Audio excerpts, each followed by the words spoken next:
আসসালামু আলাইকুম রহমতুল্লাহ। সম্মানিত ভিউয়ার্স, মাইক্রোসফট ওয়ার্ডে খুব সহজেই টাইপিং স্পিড বাড়াতে একটা সহজ ট্রিক্স অ্যান্ড টিপস আছে, যেটা আপনাদের জন্য খুবই উপকারী হবে। আজকের এই ভিডিওতে আপনারা এটা দেখবেন, যেখানে খুব সহজেই মাইক্রোসফট টাইপিং স্পিড বাড়ানোর জন্য একটা ট্রিক্স দেওয়া হয়েছে। চলুন আমরা সেই ট্রিক্সটা দেখি। সর্বপ্রথম যে কাজটা করতে হবে, সেটার জন্য আমরা মাইক্রোসফট ওয়ার্ড ওপেন করব। কম্পিউটার থেকে মাইক্রোসফট ওয়ার্ডের যে সফটওয়্যার আছে, সেই সফটওয়্যারটা আমরা ওপেন করে দেব। ওপেন করার পরে আমরা সুন্দর একটা এই ওয়ার্ডের সফটওয়্যার দেখতে পারবো। সফটওয়্যার ওপেন হওয়ার পরে আমরা এটাকে এখানে সুন্দরভাবে লিখবো, ইকুয়াল টু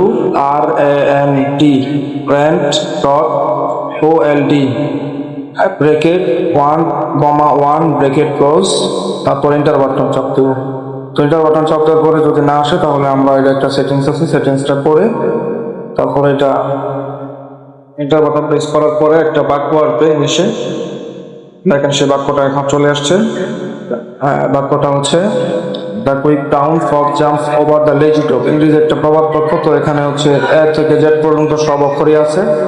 তো এই লেখাটাকে যদি আমরা প্র্যাকটিস করি, তো যতবার প্র্যাকটিস করবো ততবারই হচ্ছে আমাদের এটা এই হাতের টাইপিং স্পিড ক্লিয়ার হবে। আশা করি সকলে বুঝতে পেরেছেন।